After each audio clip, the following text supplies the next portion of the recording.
सत्यराम महाराज दादू नमो नमो निरंजनम।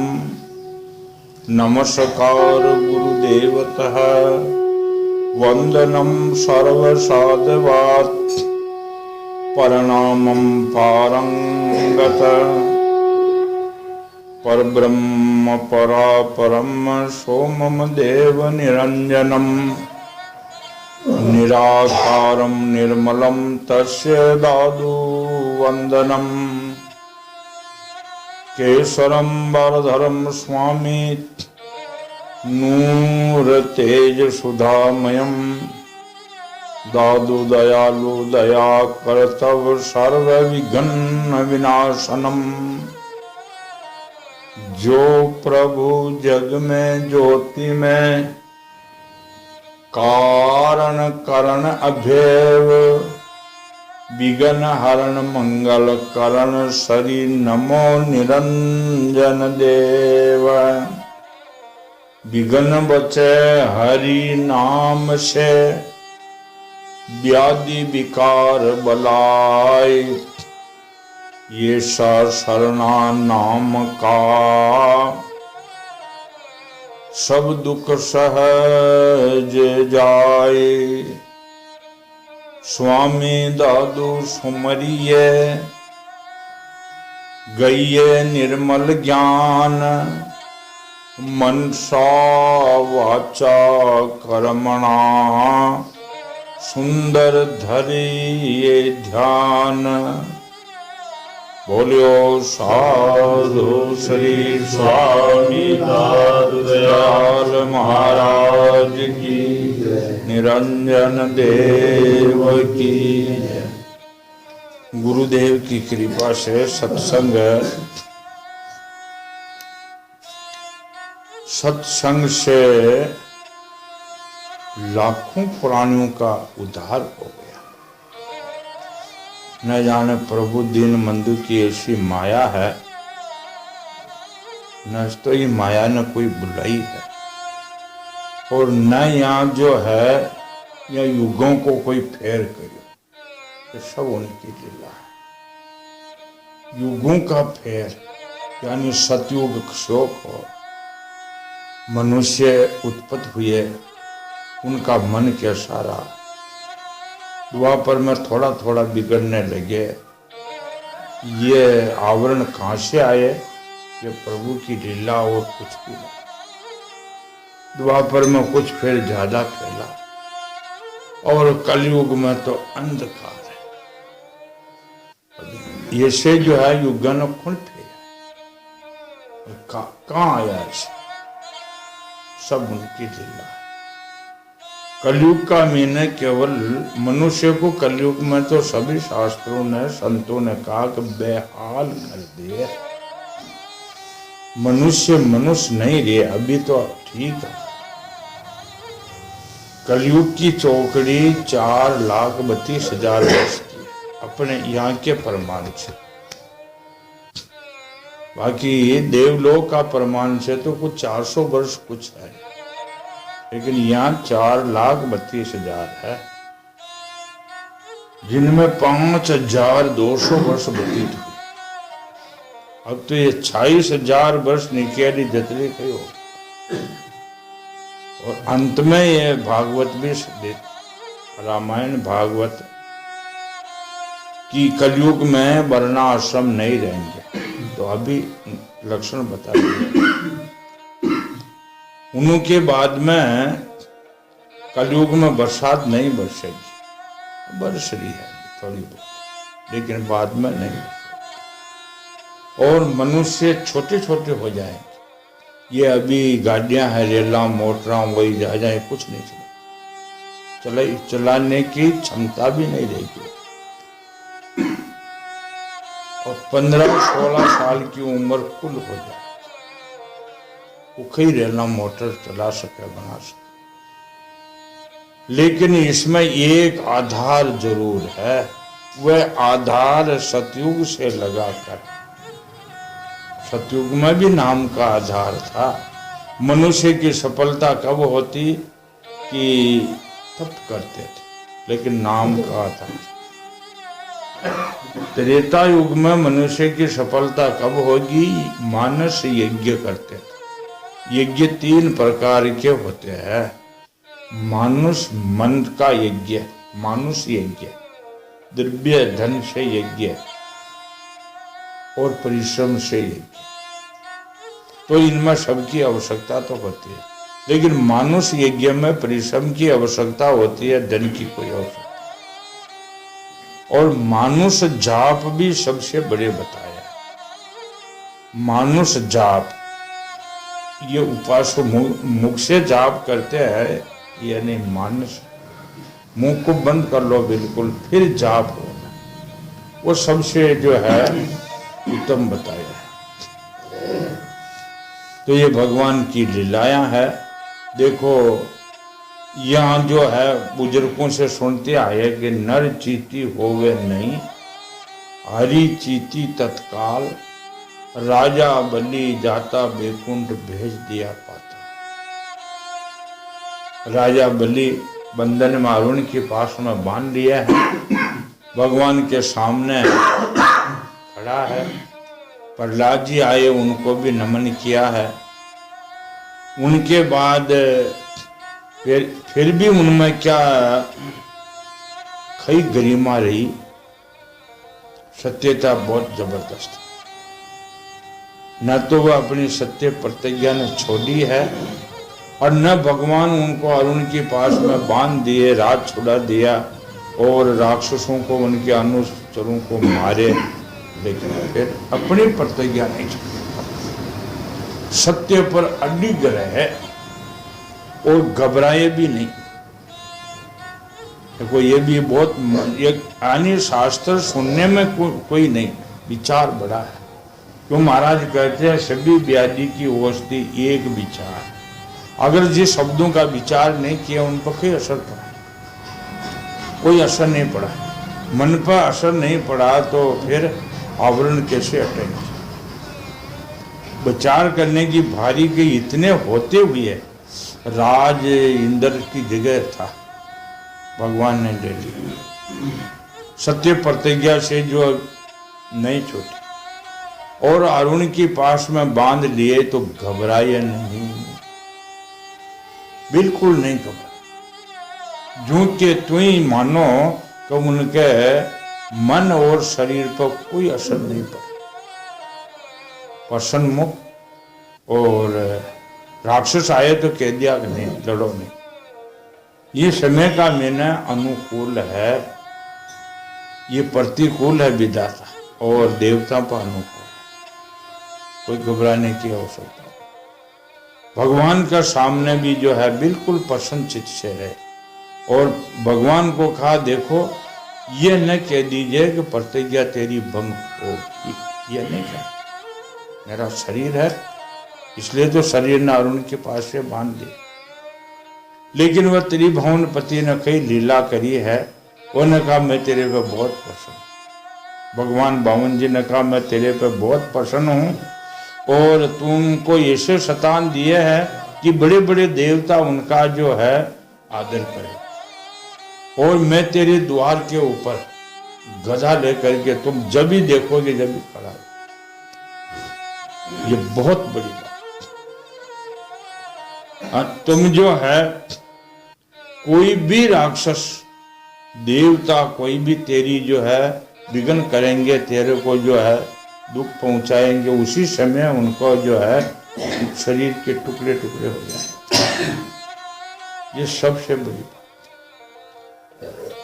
सुखदेव जी महाराज ने कहा कि जब सनातन पुरुष भगवान ने इस प्रकार कहा है तो साधुओं के आदरणीय है। तो सत्य प्रतिज्ञा वालों तो बड़ी राक्षस कौन है? वह सत्य प्रतिज्ञा वालों ही साधुओं के आदरणीय है। साधु कहवा साधु हो, वो साधु मानेंगे। संसार कहवा साधु है नहीं, शास्त्र में मान्यता नहीं।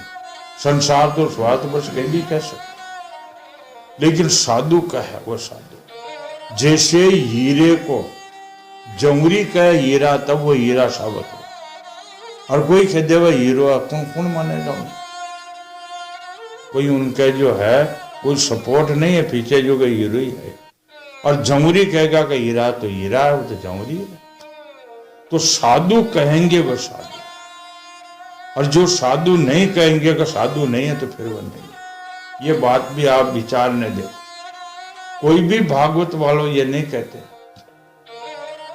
साध हीरे की फर्क जमुरी करते हैं, वैसे साधु साधु की फर्क कर सकते, अन्य संसार नहीं कर सकते।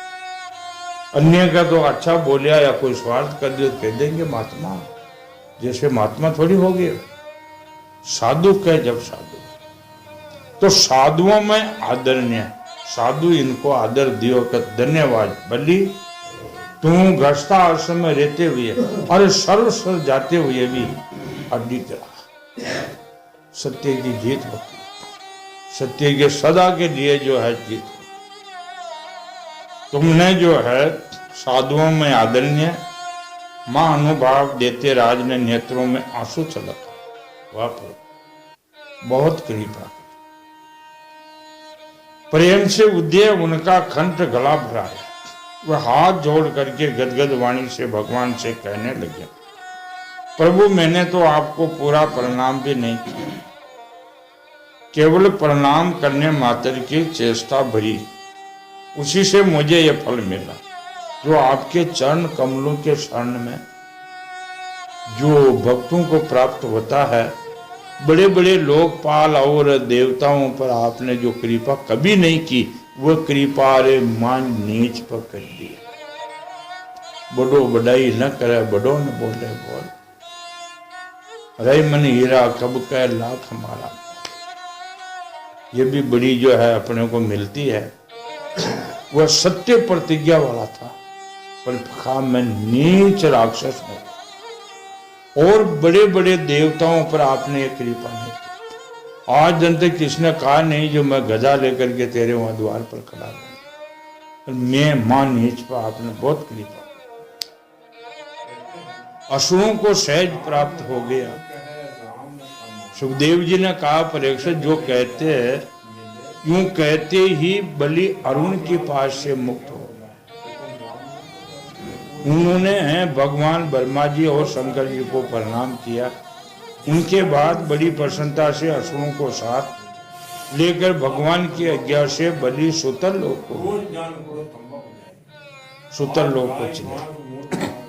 इस प्रकार भगवान ने बलि से स्वर्ग का राज्य लेकर और वापिस इंद्र को अदिति की कामना पूर्ण की, और उन्ना भी निहाल कर दिया, बलि को भी निहाल कर दिया।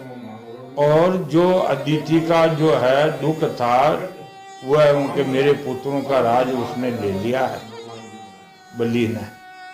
हमारी शोक का जो है पुत्र था, लेकिन उसको भी दे दिए हैं, उनकी भी रख दी, उनकी भी रख दी। ये आसुरी शक्ति है। ये जो है बड़ी भयानक भगवान की जो है ईश्वरीय शक्ति है। ये आसुरी शक्ति से ईश्वरीय शक्ति बहुत बढ़कर है। आसुरी शक्ति ईश्वरीय शक्ति, ईश्वरीय शक्ति बहुत बढ़कर। अदिति की कामना पूर्ण करी है, उसको भी बलि को भी न्याय कर, ये ईश्वरीय शक्ति। जब प्रहलाद जी ने देखा कि मेरे वंशधर पौत्र बलि बंधन से छूट गए, भगवान ने बड़ी कृपा करी है, बड़ा प्रसाद, भक्ति भाव से प्रहलाद जी पर गए। उन समय उन्होंने भगवान की स्तुति करी है।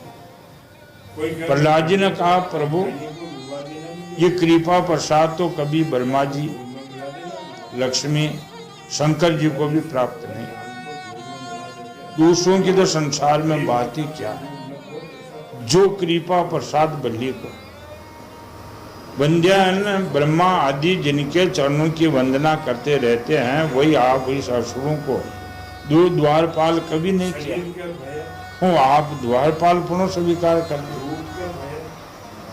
शरणागत वचल प्रभु ब्रह्मा आदि लोकपाल आपके चरण कमलों का रस सेवन करने के कारण सृष्टि की रचना शक्ति आदि अनेक विभूतियां प्राप्त करते हैं। हम लोग जन्म से ही खल और वो मार्गगामी है। हम आप ऐसी जो अनुग्रह दृष्टि कैसे हो, ये बात प्रहलाद जी ने, जो आप हमारे द्वारपाल बन गए, ऐसे प्रभु को छोड़, रामचरितमानस में लिखा, ऐसे प्रभु को छोड़ भजे जो आना, ते नर बिना सीढ़ी पहुंच गए। ऐसा प्रभु ने पहुंचा। बड़ो आदमी या अपने स्वामी भगवान अगर वह मारे पीटे कहीं भी कर सकते, उसमें तो लज्जा और दुख की बात का है, कोई भी बात का नहीं। गुरु शिष्य को ताड़ना देवे मारे पीटे तो धनी तो है, लेकिन आज न तो गुरु है न शिष्य है, न कलिकाल है। लेकिन उनमें जो सही लेन पर होगा तो चाहे उनकी मर्जी हो तो करो ना गुरु, पर शिष्य भी वैसा हो, गुरु भी वैसा हो, तो जाकर के इस संसार को कार्य सरे, बाकी तो न सरे। दो में एक में कमी हो तो भी न सरे। शिष्य अपनी जगह सही है, गुरु नहीं है तो वो भी कार्य न सके, देर होगी। और अगर गुरु सही है, शिष्य अपनी जगह सही कौन तो भी कार्य न सके। अगर सेवक स्वामी, राजा और सेवक, चाहे राजा सेवक को मारे पीटे या उनको जो है चाहे फांसी का भी लटका दे, लेकिन धनी तो लटकाए, तुझे का दोष नहीं। आज भी देखो जो राजा है जिसमें सत्ता है, और वह अगर जुल्मी को फांसी पर चढ़ा दिए, उनको कौन कहेगा? कोई नहीं, बात ही नहीं करे। दूजो मारना को उठा के जो है जेल में बंद करा देंगे। तो उसने प्रहलाद जी ने कहा कि आप स्वयं ऐसा करें, उनकी मर्जी हो जो कर सके, उनका धनी का तो अधिकार है। आपने अपनी योग माया से खेली खेल में त्रिभुवन की रचना कर दी है। आप सर्वज्ञ सर्व आत्मा और समदृष्टि है, फिर भी आपकी लीलाएं एवं विलक्षण जान पड़ती है। आपका स्वभाव कल वृक्ष के समान है, क्योंकि आप अपने भक्तों के अत्यंत प्रेम करते हैं। महाराज ने कहा न माया मीठा हेत कर ऊपर कड़वा राखी, दादू सतगुरु शिष्य को सीख दे सब साधुओं की साथी। ये बात को शिष्य जानते भी नहीं, जानेगा कोई सुयोग शिष्य होगा दे, बाकी नहीं जानेंगे। इसी से कभी कभी उपास्य की प्रतिपक्षी प्राप्त, विमुखों के प्रति निर्दया भी आप देखी जाती है।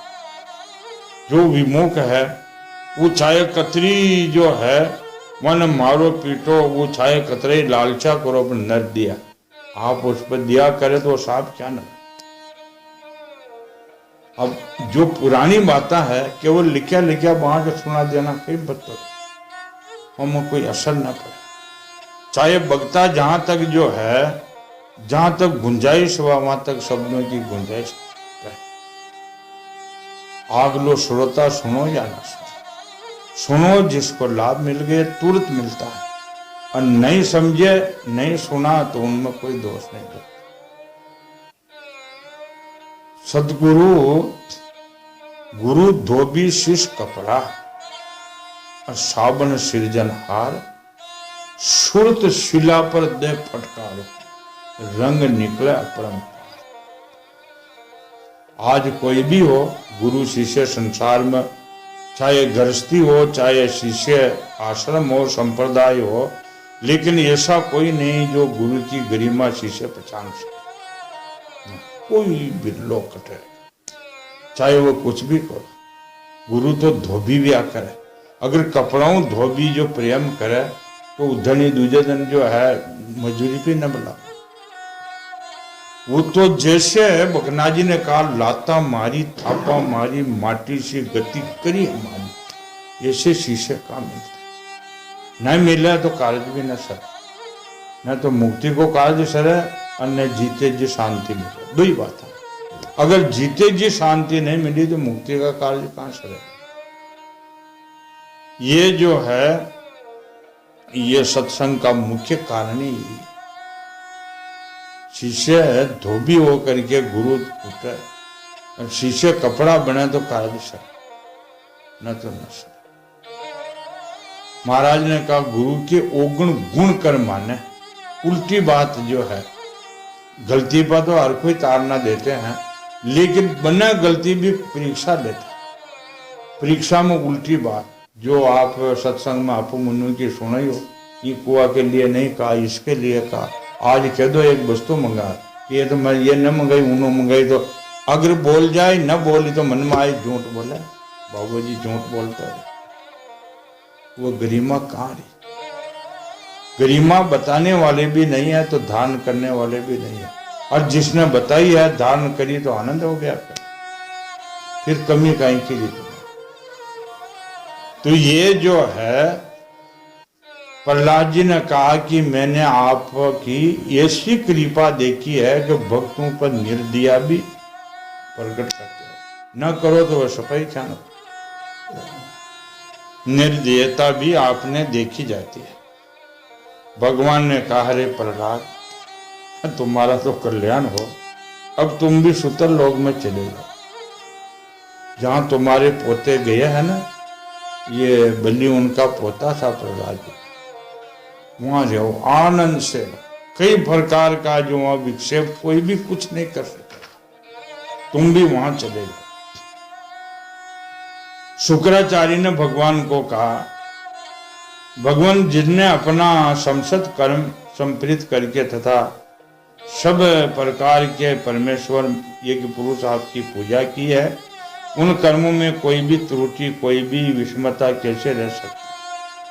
क्योंकि मंत्रों की अनुष्ठान पद्धति देह काल पात्र और वस्तु की सारी भूलें आपके नाम कीर्तन से सुधर जाती है।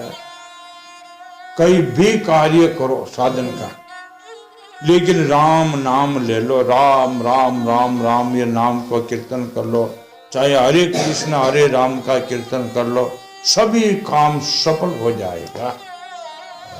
ये जो है मनुष्य के लिए सबसे बड़ा कल्याण का साधन यही है कि वे आपकी आज्ञा का पालन करें। भगवान ने जो कहा है वह उसकी आज्ञा का पालन करें, मनुष्य का कर्तव्य ये है। और भगवान की आज्ञा का पालन न करे मनुष्य है ही नहीं, वो तो पशु पक्षियों से भी गिए बीते माने गए। सुखदेव जी महाराज ने कहा, भगवान शुक्राचार्य ने भगवान श्री हरि की यह आज्ञा स्वीकार करके और दूसरे महर्षियों के साथ बलि के यज्ञ में जो कमी रह गई थी वह सब पूर्ण करी। भगवान ने शुक्राचार्य को कहा था, चला की कमी हो तो सबने पूरी कर दी। और ये जितने भी यजमान ब्राह्मण और जितने भी जो अतिथि आए हुए सबको पूर्ण करके दे। शुक्राचार्य ने कहा, भगवान कोई कमी नहीं, जब आप आ गया तो बोले कोई कमी नहीं। फिर भी उन्होंने ऐसा ही किया। फिर वामन इंद्र का जो है, वामन भगवान ने इंद्र को वापिस राज गद्दी संभाली, ये स्वर्ग लोक की जो है यह वापिस लाई, वो संभला दी है।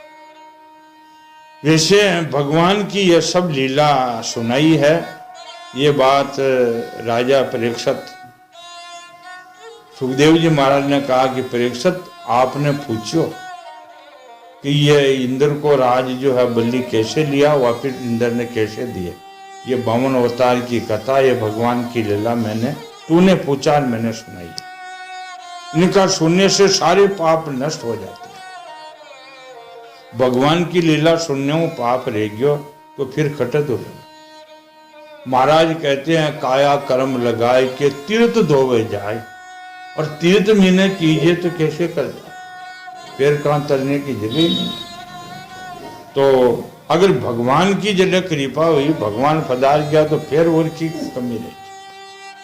वो है जो भगवान की लीला सुनने से पाप रह नहीं सकता, और रह गए तो उसने लीला सुनी नहीं। मानो अंधेरी रात में कोई मसाल जो के निकले और वो खेरियों में खई न दिख रही हो तो मसाल उसके हाथ में है ही नहीं, केवल कहने मात्र ही बना। और अगर मसाल है तो वो ये नहीं कहेगा कि मुझे रास्ता नहीं दिख रहा। दो यानी जो कपट और प्रीत एक जगह न रह सकते। ये भक्ति पंथ है। भक्ति पंथ नाम भक्ति का रास्ता है। पंथ कहते हैं रास्ते को। ये रास्ते का मीने बोली कोई भी चलो मनुष्य मात्र, किसी जाति का हो, किसी देश को हो, चाहे साधु, राजवर्गीय, किसान, गृहस्थी, कोई हो, लेकिन ये तो सत्य मार्ग। इनमें छल कपट कहीं भी न कटा। इनमें बिल्कुल ये तो है जैसे कमल और बांगना के सिले लागे जो ये रिश्ता गिरे, थोड़ो छल कपट कर लो गिर जाए। इसमें छल कपट नहीं। ये बात ने जो है विचार कर ले कोई, धन्यवाद। साधु बाना लेकर के झूठ बोल जाना, गलती कर जाना, मनमान्या ढंग से रहना, ये कुछ साधु वर्ग होता है? मनुष्य होकर के जो मानवता को न जानना, ये मानवता है क्या? घर की बात न जानी कि मैं मनुष्य कहलाऊं और मनुष्य का लक्षण की है, ये बात जानकारी में न मिली, वो मनुष्य फिर नहीं। ये बात बहुत जरूरी है। मनुष्य का लक्षण क्या है तो साधु का क्या है। कोई साधु गलती करते थे, चाहे शीशे ही हो, दूजे ही हो, कोई अपना पराया नहीं, सब भगवान का पूजा है। हमारे गुरुदेव कहते हैं मनुष्य नहीं बने साधु कैसे बन गए? पहले मानुष बन के आना, फिर साधु बनेगा। चुप यहां से आसन चल, सीधो जो है मेरे सामने कह दिया कई शीशे। मानुष नहीं बने तुम साधु कैसे बन गए? मनक बन के आना। वो पंजाबी भाषा, मानुष ही नहीं बने, मनक ही न बने हो तो साधु कैसे बन गया तुम? चुप आसन, चुप आसन। तो संत, सच्चे संत तो ये कहते हैं, सच्चा संत अगर व्यवहार बिरते तो घोर नरक में जावे चेला और गुरुदेव। संत व्यवहार नहीं बरते। गुरु संत राजा ये व्यवहार बरते तो हद वे की बात करते, ये व्यवहार नहीं बरते। गलती वह फौरन पकड़ा, ज्यादा पकड़ा शीशे तो तूने गलती करी। ये सिद्धांत है सत्संग। ये जो है सफलता पूर्ण भगवान की लीला, वो चाहे कैसे भी रखो, कैसे, चाहे देव यज्ञ, पितृ यज्ञ, मनुष्य यज्ञ, किसी कर्म अनुष्ठान यज्ञ, जहां तहां भगवान की इस लीला का कीर्तन होता है, वह कर्म सफलता पूर्वक संपन्न हो जाते हैं। ये बड़े बड़े महात्माओं का अनुभव। सत्संग करो। सत्संग का मीने अगर भगवान का कीर्तन नहीं किया और बाद में भी भगवान का रास्ता जो नहीं पकड़ा तो वो कहीं का सत्संग। महाराज कहते हैं ना, भाव भक्ति न उपजे, रह साहिब से प्रसन्न, विषय विकार छूटे नहीं। कहो कैसा सत्संग है? उनको सत्संग कहते क्या? अगर 68 तीर्थ, 4 धाम, 68 तीर्थ ना लिए, स्नान कर लिए, रूम एक ही न बीजो तो तीर्थ क्या क्या उसने? उन्हें तीर्थ किया ही नहीं। मन पर कहने का भाव यह कि मन पर असर नहीं पड़ा तो मन जो है बिल्कुल ही, यानी उस पर चोट न पहुंचे तो आवरण से क्षण हुई है बिल्कुल, उनको तो करीब। अब भगवान ने जो ये अवतार की कथा सुनाई है, 52 अवतार। राजा परीक्षित को, इधर नारद जी महाराज युधिष्ठिर को, इधर 88,000 ऋषियों को सूत जी महाराज। आगे भगवान की लीला ये प्रसन्न करियो है। राजा परीक्षित ने पूछा कि भगवान मछली अवतार की कथा सुनाओ, वो कैसे? भगवान ने एक मच्छी को रूप बना भी जो लोगों का उद्धार कर दिया, कल्याण कर दिए, ये बात है। राजा परीक्षित ने पूछा भगवान के कर्म बड़े अद्भुत। उसने एक बार अपनी योग माया से मछली अवतार धारण करके और बड़ी सुंदरता से जो लीला करी है, मैं उनके उसी आदि अवतार की कथा सुनना चाहता। जिज्ञासु के बिगर कोई शास्त्र की उत्पत्ति नहीं। गुरु शिष्य का समाज विशेष शास्त्रों में मिलता है। गुरु शिष्य, भक्त भगवान और जिज्ञासु भक्ता, उनके ऊपर ये जो है शास्त्र की रचना हुई। तो राजा परीक्षित जो है ये बात पूछी कि मछली अवतार कैसे हुई, भगवान ने कैसे लीला करी है। भगवान ने मछली योनि, एक तो यूं ही लोग निंदित है, दूसरे तपोगुणी तमोगुणी असीय परतंत्रता युगत है। मछली यानी लोग घृणा करते हैं इनको, कोई पकड़ ले जाते हैं, परंतु सज्जन आदमी घृणा करेगा नहीं, मच्छा खाने हैं। दूसरी बात तमोगुणी है। तीसरी बात स्वतंत्र नहीं है। स्वतंत्र कैसे नहीं? मछली जल के बिगर रह नहीं सकती है तो स्वतंत्र नहीं है। उनका तो जल चाहिए तो परतंत्र हो गया, परतंत्र युक्त है। सर्वशक्तिमान होने पर भी भगवान ने कर्म बंधन बंधे हुए जीव की तरह यह मछली रूप कैसे धारण कर? अरे परमात्मा तो सब कर्मों से मुक्त है और एक साधारण जीव की नहीं, मछली होता है, मछली को रूप धारण कर भी लोगों का उद्धार कर दिया। ये बड़ा अचंभे की बात है। ये मुझे सुना। भगवान महात्माओं के कीर्तनीय है। भगवान का चरित्र समस्त प्राणियों को सुख देने वाला है। आप कृपा करके उनकी यह सब लीला हमारे सामने पूर्ण रूप से वर्णन कीजिए। सूजी महाराज कहते हैं कि यह सोनका जी, ऋषियों ने जब राजा परीक्षित ने भगवान श्री सुखदेव जी से यह प्रश्न किया है, तब उन्होंने विष्णु भगवान का यह चरित्र जो उन्होंने मछली अवतार धारण करने का कहा था, वह राजा परीक्षित ने तो सुखदेव जी महाराज उनको सांगोपाठ सुनाई है। यानी जो है उनको उत्पत्ति कैसे हुई, कैसे भगवान ने लीला करी, वो उनको सुना। सुखदेव जी महाराज कहते हैं, परीक्षित यूं तो भगवान सबके एकमात्र प्रभु है, जिनसे लोग घृणा करते हैं जिस शरीर से, लेकिन क्या भगवान नहीं है उसमें?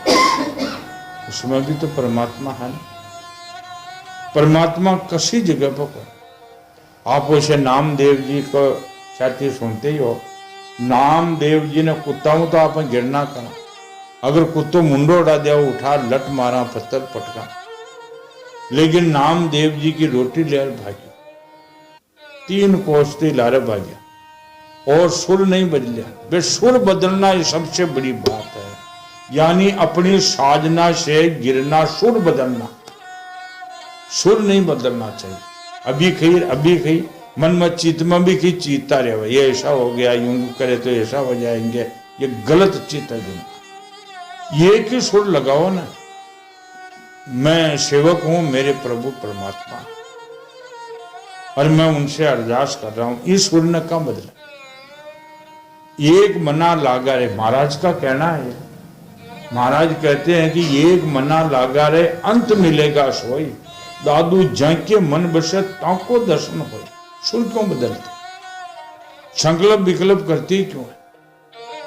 किस बात का करना? किस वस्तु की चाह करनी? किसको शत्रु मित्र बताना? क्यों करना? अरे जो सुर जो बदला तो मन को पकड़ो ना, सुन लो, मत बदलो। जैसे सुर बदलना, ये अपनी साधना से गिरना। और थोड़ा सुर बदल करके मन पर कंट्रोल न रहे। देखो मैंने ऐसा किया, जब ऐसा हुआ सारी काम को जो है सफाई कर दी। सुर नहीं बदल, न मैं करने वाला हूं, न मैंने किया, नहीं करने जो, ये जो सुर नहीं बदलना चाहिए। ये देखो कितनी बड़ी बात न सोचो तो ऐसी बात जो है कौन बताते हैं। सुर बदलना ही साधना से पतन होना। फिर भी मैं गौ ब्राह्मण देवता साधु वेद धर्म और अर्थ की रक्षा के लिए शरीर धारण किया करते हैं। वे सर्वशक्तिमान प्रभु आयु की तरह नीचे ऊंचे छोटे बड़े सभी प्राणियों के अंतर्यामी वही है और वही सभी जगह लीला करते हैं। परंतु उन प्राणियों के बुद्धिगण गुणों से छोटे बड़े या ऊंचे नीचे नहीं हो जाते। न परमात्मा ऊंचा है न नीचा है, न नीची योनियां बनाई है न ऊंची बनाई। ये केवल ऊंची नीची भेदभाव स्वर्ग नरक ये जितना भी है ना, ये सब अपने अज्ञानता के कारण है। और भी प्रमाण मिलते हैं सत्संग में। कई एक अवधूत से एक राजा ने प्रश्न किया कि बोलो महाराज जी, भगवान ने कौन सी वस्तु कौन सा देश खराब बनाया? अवधूत ने विचार करके कहा, राजन, भगवान ने न तो वस्तु खराब बनाई न कोई देश खराब। कोई नहीं, वो सर्वत्र है। जब सर्वत्र कह दिया तो जिद्या खुन्ना खोटो और खुन्ना अच्छो बता, तो सर्वत्र है। अगर महाराज कह देते वह वस्तु खराब है और वह ऐसा जो है तो जब खराब ने किसने बनाया? कि भगवान। क्या भगवान खराब है जो खराब वस्तु बना? ये अच्छे और खराब सब अज्ञान था, क्योंकि वह वास्तव में समसद प्राकृतिक गुणों से रहित, वह तो निर्गुण है। वह न तो कोई वस्तु खराब बनाई न कोई देश खराब। ये तो केवल भ्रांति मात्र, और भ्रांति होती है अज्ञान से। ऊंचा नीचा, स्त्री पुरुष, काला गोरा, ये सब भ्रांति है अज्ञान से। महाराज कहते हैं, देह दृष्टि से देखिए नाना वर्ण अनेक, आत्म दृष्टि देखिए तो सकल आत्मा। तो जो साधक है, गुरुमुखी है, महान महात्मा है, वो केवल आत्म दृष्टि से ही देखते हैं, देह दृष्टि से नहीं। राजा सुखदेव जी महाराज ने कहा कि परीक्षित, पिछले कल्प में अंत में ब्रह्मा जी सो जाने के कारण वायु नामक निमित्त प्रलय हुआ। ब्रह्मा जी सोवा ने जब भी तो प्रलय होता, और महाप्रलय जिन्हें कहो ब्रह्मा जी की मृत्यु हो जाए। महाप्रलय में ब्रह्मा जी मर गए, महाप्रलय हो गया। वहां भगत में तो 7 लोग जलमग्न हो जाते, 3 लोग 14 भवन, कुछ ब्रह्मांड ही नहीं रहता। महाप्रलय। और ब्रह्मा जी सोते हैं तो जब प्रलय होता क्या? जब प्रलय हुआ उस समय भूलोक आदि सारे लोग जब समुद्र में डूब गए। प्रलय काल का आ जाने के कारण ब्रह्मा जी को नींद आ गई। वो सोना चाहते ही थे। उसी समय वेद उनके मुख में निकल पड़े और उनके पास ही रहने वाले हग्रीव नामक बलि देते ने उसे योग बल से चुरा दिया। सर्वशक्तिमान भगवान हरि ने दानव राज हग्रीव को यह चेष्टा जान दी, इसलिए उसने मछली अवतार ग्रहण किया। वेद ब्रह्मा जी के मुखार बन से निकले। हग्रीव नाम का जो है वह हग्रीव की चेष्टा जान ली, वह ले गए वेदों। तो भगवान ने फिर मछली अवतार धारण किया। परीक्षित, उन समय सत्यव्रत नाम के एक बड़े उदार और भगवत परायण राज ऋषि केवल जल पीकर तपस्या कर रहे थे। वहां समय ब्रह्मा जी सो गए और उन पर जो समुद्र उफान करके पृथ्वी को डुबोने लगे। तो एक राजा था, वो राजे का नाम सत्यव्रत। सत्यव्रत राजा ने केवल जल पी करके खड़ो तपस्या कर।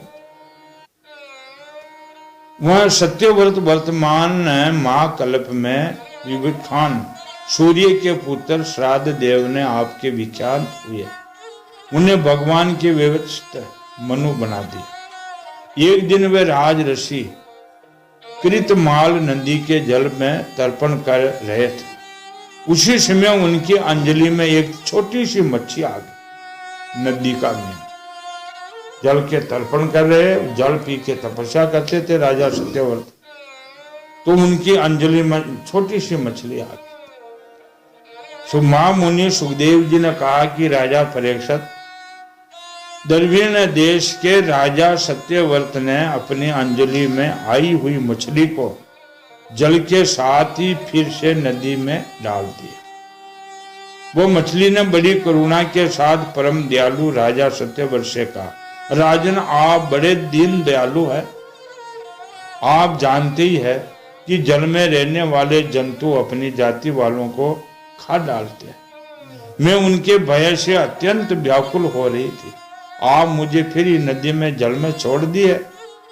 ये जो है हमारी जाति वालों को खाने वाले हमको खा जाएंगे। वो मछली बोली, अंजलि माई पज नांग दी। तो मछली बोली, आप दीन दयालु हो, दया करने वाले हो, और मैं भय की मारी तो आपके जो अंजलि में आई, फिर आपने जो है डाल दी। राजा सत्यव्रत को इस बात का पता नहीं था कि ये स्वयं भगवान मुझ पर प्रसन्न होकर कृपा करने के लिए मछली रूप में पधारे हैं। बाकी मछली छोटी जानवर कहीं बोला, उसको पता नहीं था राजा।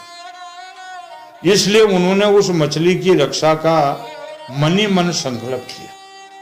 राजा सत्यव्रत ने उस मछली की अत्यंत दीनता से भरी बात सुनकर बड़ी दया से उसे अपने पात्र में रख लिया। कोई बात, बात सुनते ही दिया आगे करे। जानवर भी कितनों जो डरा है, उन्होंने लहर अपने पात्र कमंडल में रख लिया और अपने आश्रम पर ले आए, जहां वह तपस्या कर रहे थे। और नदी में जल पीने की यानी स्नान करने के लिए गए और तर्पण करते हुए भगवान का जल चढ़ाते हुए अंजलि में आई नांग दीदी। उसने प्रार्थना करी तो फिर वापस अपने कमंडल में ले करके आश्रम पर आ गए।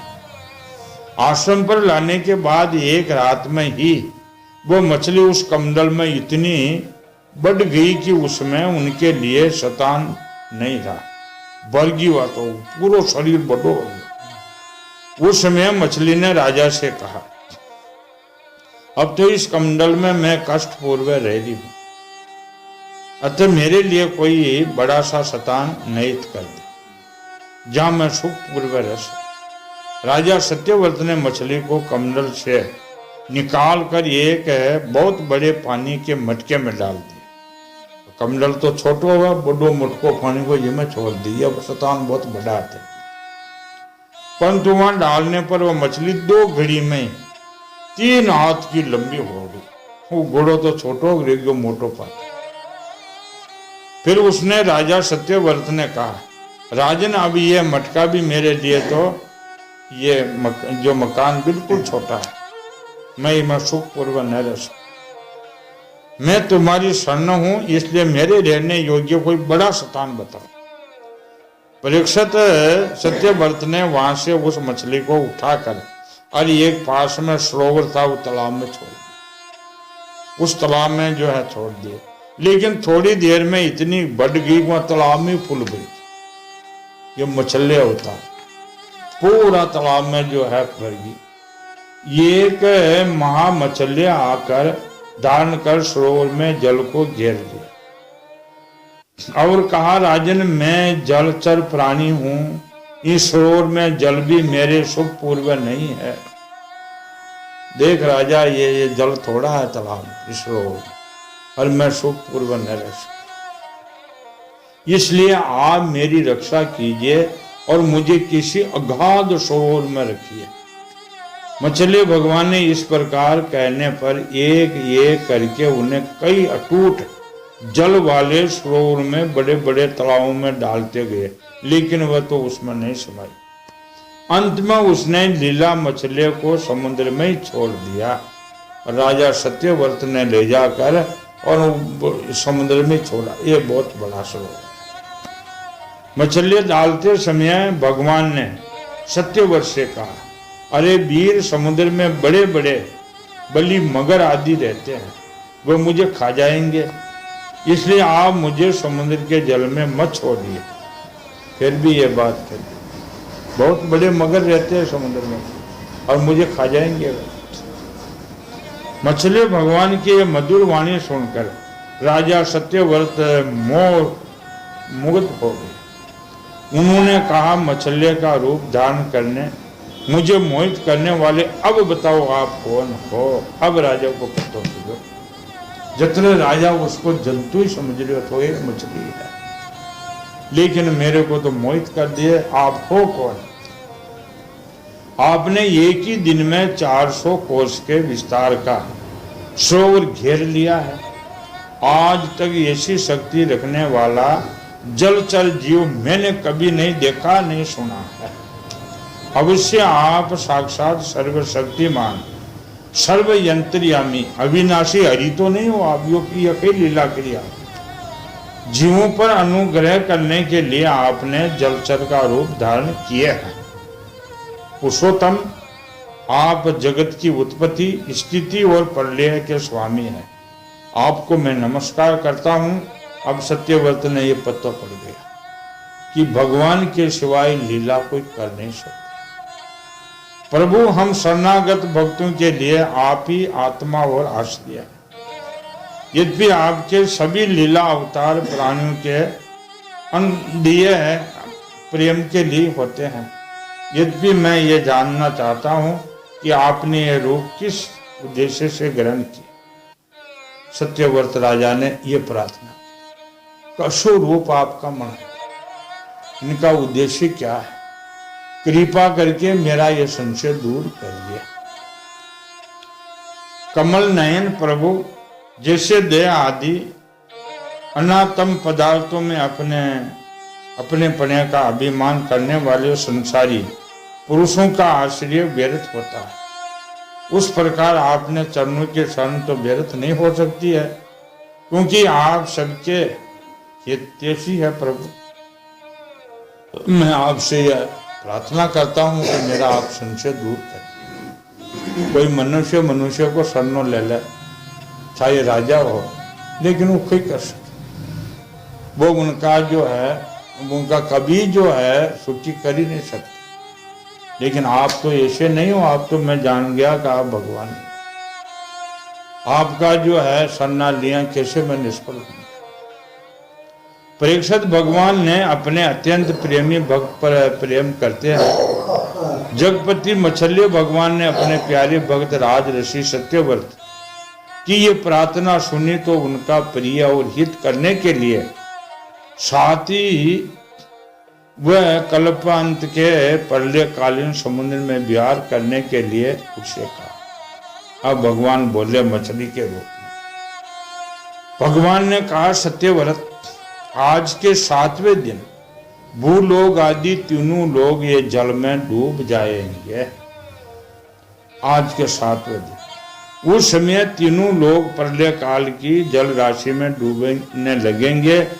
तब मेरी प्रेरणा से तुम्हारे पास एक अद्भुत नौका आएगी। उस समय तुम समस्त प्राणियों के सूक्ष्म शरीरों को लेकर सप्त ऋषियों के साथ नौका पर चढ़ जाना और समस्त धान्य तथा छोटे बड़े अन्य पदार्थों के बीजों को साथ रखना। उस समय और एकमात्र महासागर लहराता हुआ रहेगा। ये भगवान मछली अवतार ने कहा। 7 दिन में जो समुद्र उठी, तीनों लोग को जो है डुबोते हुए आएंगे और उसका मीन कोई आधार नहीं दिखेगा। एक नाव आएगी, उसमें वहां नाव में सप्त ऋषि बैठे हुए हैं। तुम ऐसा करना कि सूक्ष्म प्राणों को लेकर, वो जल में सब मर जाए, शरीरधारी कोई न रहे, प्राणों को लेकर और औषधियां आदि लेकर के उस नाव में बैठ। प्रकाश नहीं होगा, केवल ऋषियों की दिव्य ज्योति रहेगी। सूर्य डूब जाए तो प्रकाश कहां का होगा? केवल वहां सप्त ऋषियों की ज्योति का प्रकाश होगा और प्रकाश नहीं होगा। तुम्हारे ज्योति के सारे ही बिना किसी प्रकार की विरक्तता तुम उस बड़ी नाव पर चढ़ चारों ओर विचरण करेगा। जब प्रचंड आंधी चलने के कारण नाव डगमगाने लगेगी, तब मैं उसी रूप से वहां आ जाऊंगा और तुम उस वासु की नाव के द्वारा उन नाव को मेरे सींग के बांध देना। जोरदार आंधी चलेगी और नाव जल के ऊपर आ गई, उन डगमगाने लगेगी, तो उसी समय मैं आ जाऊंगा। वो मछली भगवान ने कहा। और मछली का अगर सींग भी होते, तुम बासों की नाग से लेकर रस्सी बना और वो सींग का इस नाव को बांध देना, नाव जल में नहीं डूबेगी। सत्यव्रत, इनके बाद जब तक ब्रह्मा जी की रात रहेगी तब तक मैं ऋषियों के साथ तुम्हें उस नाव में बैठा कर उसे खींचता हुआ समुद्र में विचरण करूं। जब तक ब्रह्मा जी सोता रहे तब तक वहां नाव ने जो मेरा सीन का बांध देना, वो नाव ने वहां समुद्र में खींचे खींचे फिर। उन समय जब तुम प्रसन्न करोगे तब मैं तुझे उपदेश कर दूंगा। मेरे अनुग्रह से मेरी वास्तविक महिमा, जिसका नाम पर ब्रह्म है, तुम्हारे हृदय में प्रकट हो जाएगी और तुम उसे ठीक ठीक जान लोगे। भगवान राजा सत्यव्रत को यह आदेश देकर के और अंतर ध्यान हो गए। अतः राजा सत्यव्रत उसी समय की प्रतिज्ञा करने लगे जिसके लिए भगवान ने आज्ञा दी थी। कुशों का अगर भाग पूर्व की ओर करके राज ऋषि सत्यव्रत उस पर पूर्वोत्तर मुख से बैठ गए और मछली रूप भगवान के चरणों का चिंतन करने लगे। इतने में भगवान का बताया हुआ समय आ ही गया।